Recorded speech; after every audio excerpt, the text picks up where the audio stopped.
Just imagine how many people would have been fired. But I think it depends on the person too, because not trying to be rude or throw shade on nobody, but ever since we've moved to tour 2, I feel like stuff get done quicker. It does. When we was on tour 3, I'm like, dang, I felt that grievance like a year ago. That's true. What's up with that?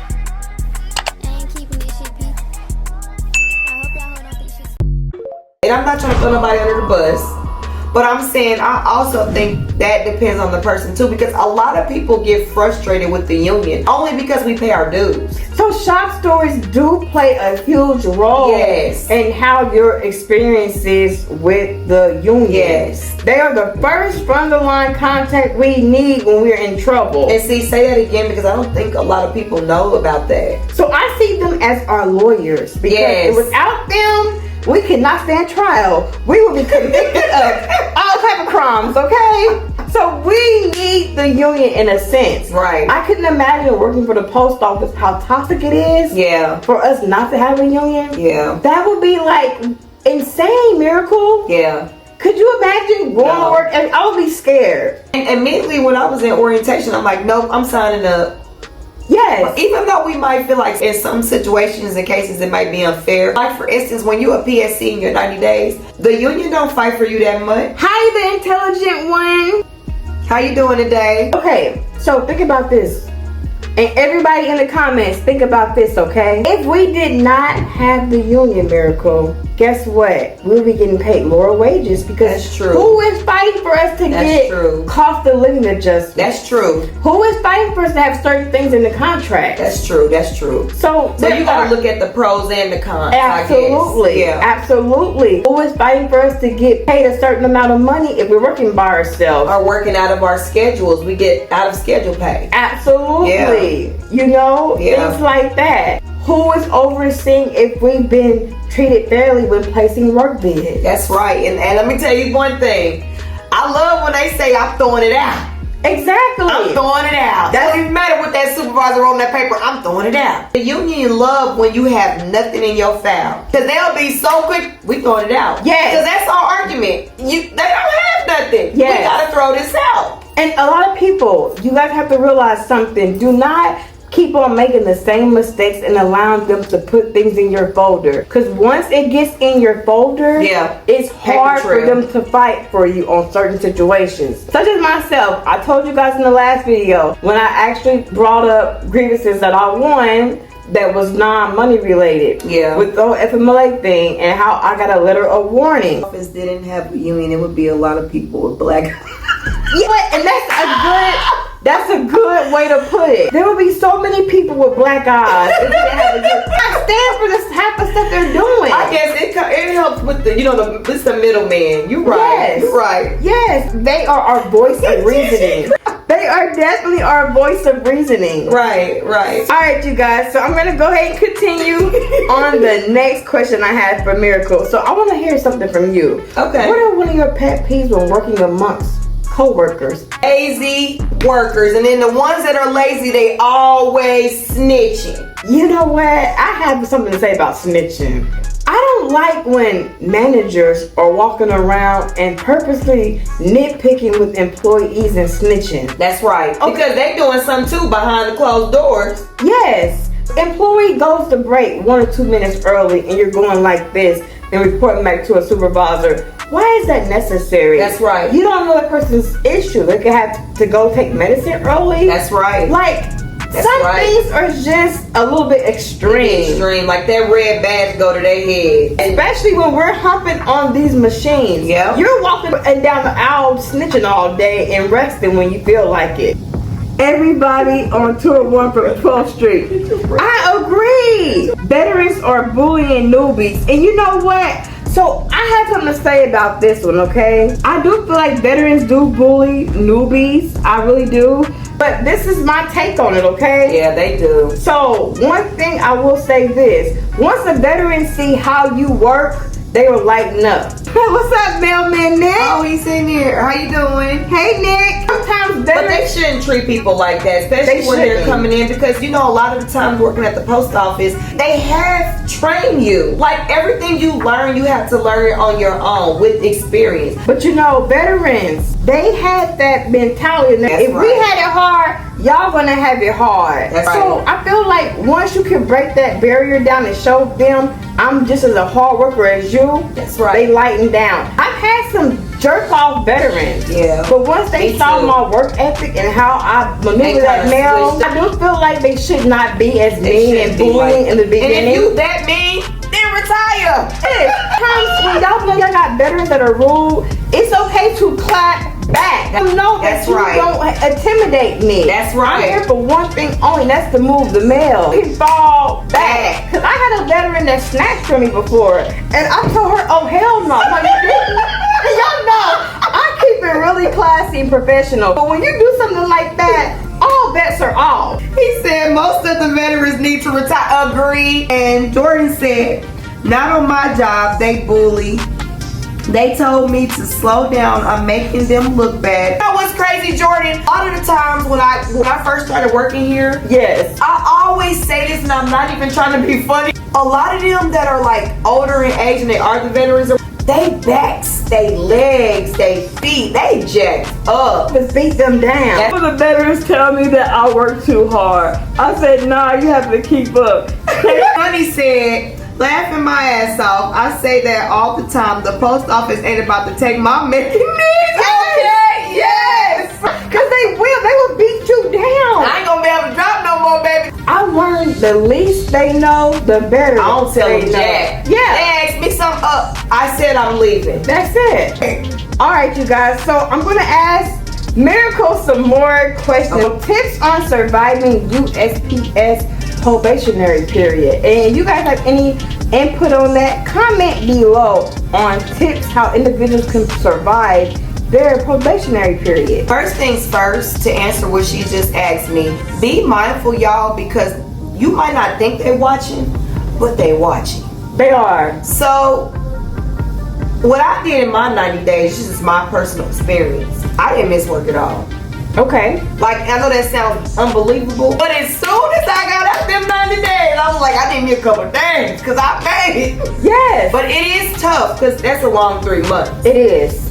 And I did at first, I felt like, dang, I feel like after your 90 days, you should be able to convert if you prove yourself. Yes. But everything was different. I mean, they're doing stuff different now. But the best advice I can give for the 90 days is come to work. Do the overtime. Show them that you're dedicated. They will not get rid of you, I promise. Especially if you're 90 days in the winter time. Well, especially the Midwest, snow and ice. So, could you only imagine? That's true. Like, that would be treacherous. It's very hard. They have call-ins directly for the weather. Like, if you have to miss work because of the weather, they will excuse you if you call in with the weatherization option. Well, you know, I tried that.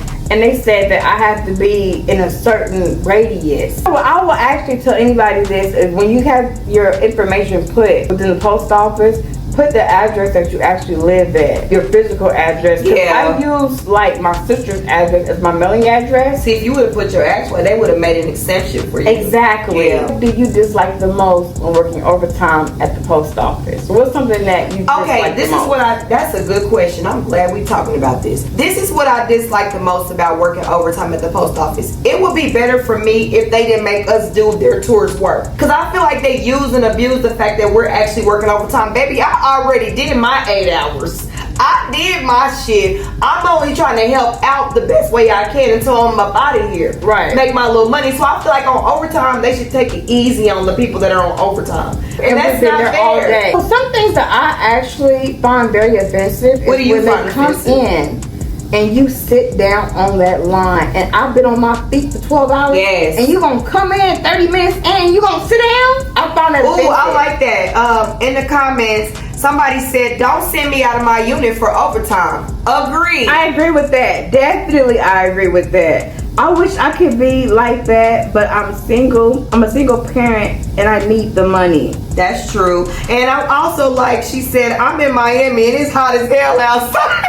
That's right. I used to live in Florida, Jordan, so I know. I miss it, but I know. So Gigi Rose, mind your business. No, it's going to be hard work, and no, you will have long hours, but it will get better. Right. And then Sunny said, no darn discretion. That's right. Gigi said, mind your business. No, it's going to be hard work, and no, you'll have long hours, but it will get better. I like that. Yes, that basically summed it up. Right. And see, I hate when people say things like, "Oh, you know, some of y'all just out here selling dreams to people." It's not selling dreams. It's literally telling people how they can work through situations. I wish we had somebody there to warn us when we first started. They would know information and not tell us. Yes. We be finding out from here, like, oh, y'all know y'all could do this. Do that, and they don't like when you try to copy the veterans. So if you try to, okay, they want to sit down and be lazy or cheat and take extra 15, 20 minutes on their break. We can't do it. They don't like when we do it. We're supposed to actually follow the book. Y'all wasn't saying that to the veterans that do it. Actually mimic the veteran way of working. They getting away because they've been there for so long. That's right. But in all actuality, we cannot get away with half the stuff they're doing. You know, from the complaining down to the not working, to the extended breaks, to disappearing and coming back after 8 hours. It just don't work for everybody. It don't.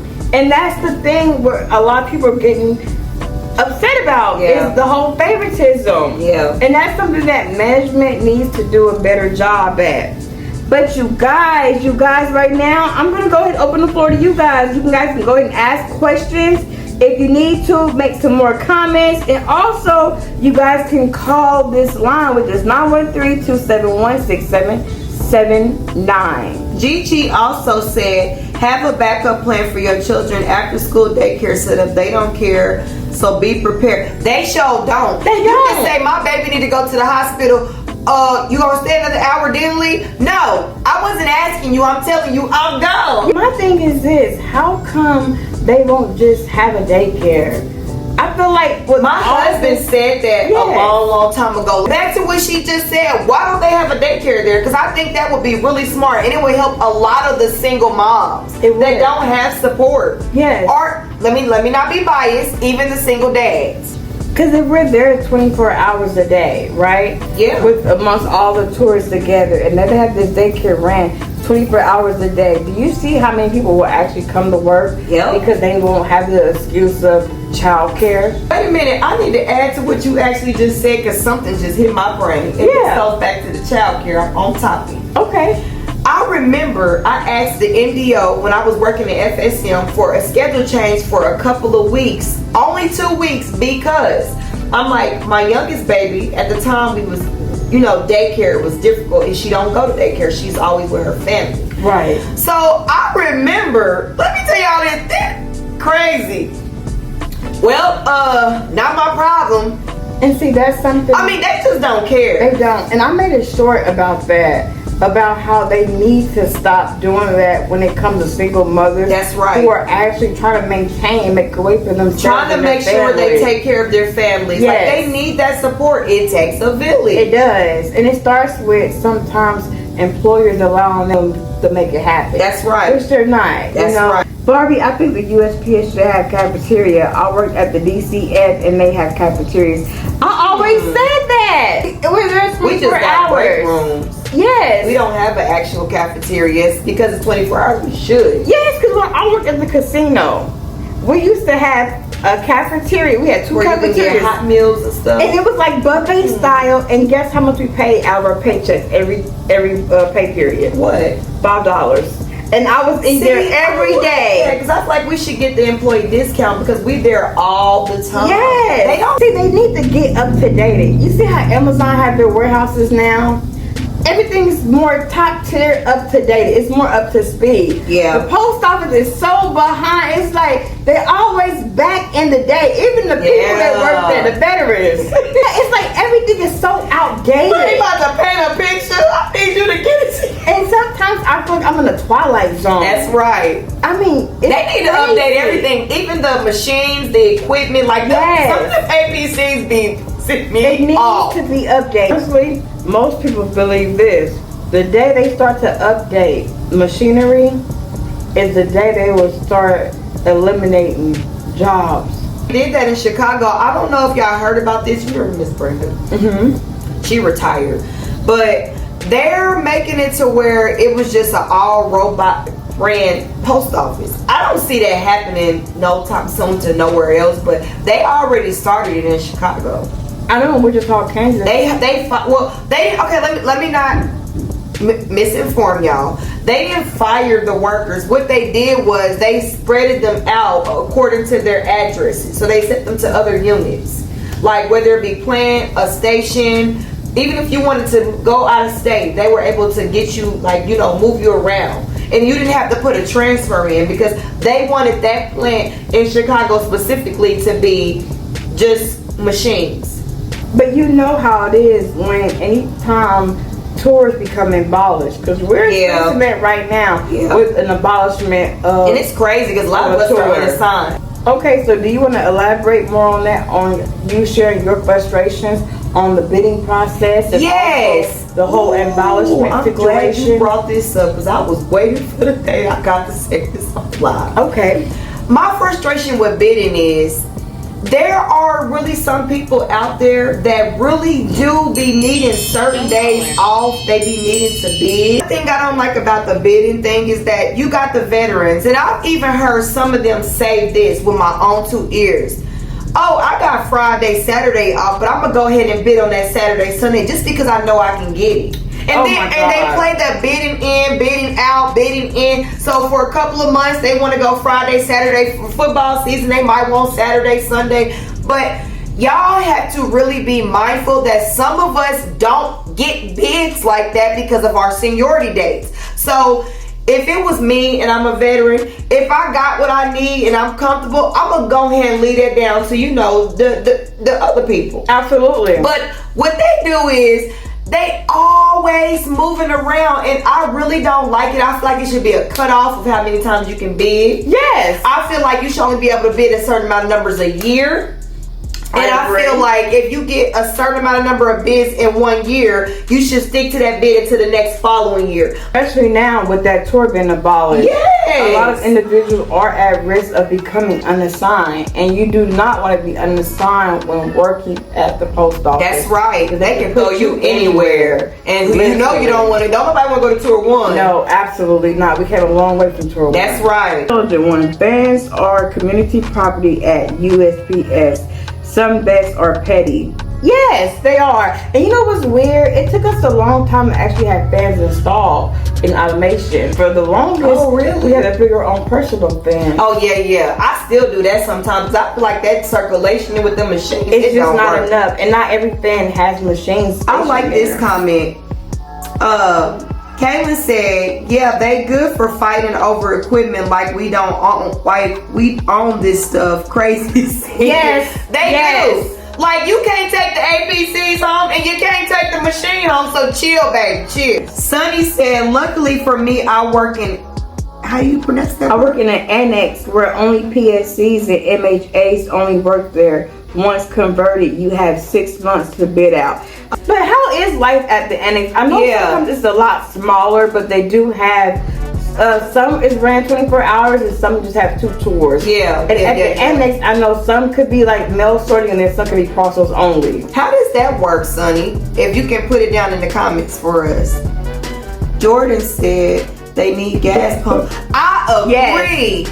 She said they need gas pumps on site. I can agree with that. Gas pumps on site. I never understood why. We don't. See, they're so outdated. Yeah. And that's a problem. We gotta get up to speed here. Yeah. I think if we all did a paper trail and like constantly did it, some stuff would change. Yeah. Or just asking for updated equipment, asking for things that are up to speed in, you know, in the millennial perspective. We're in the new century and they're still running stuff like it's 1940. Right, and that's why a lot of them veterans think they can do what they want to do because of the way the system is ran. But I love all veterans. I can't sit here and say because everybody's life is different, it's designed differently. A lot of them just love to be at work, but don't make it hard for other individuals. Some of them you can learn a lot from. Because, hey, Marlene's been there for 36 years, but when I tell y'all, she gave me the most respect and she is one of my subscribers that watch me faithfully. And we work with her. Who is it? Miss Marlene. Oh, okay. Yeah, I haven't met her. Yeah. She's a sweetheart. So even though there's bad veterans, you may come across some really good veterans to learn from too, that will take you under their wing. You guys, I hope you guys enjoyed this podcast with me and Miracle. We definitely love Moving the Mail. We definitely enjoyed you guys. Thank you guys for being a part of Moving the Mail. I love y'all. Like, y'all are the real MVP. Okay. So what I'll do for y'all is, because I know some of y'all are not subscribed to my channel. That's right. And ain't that awesome? I will go ahead and put my link down in the comments for y'all to go and subscribe to my channel. Make sure y'all follow my sis as well.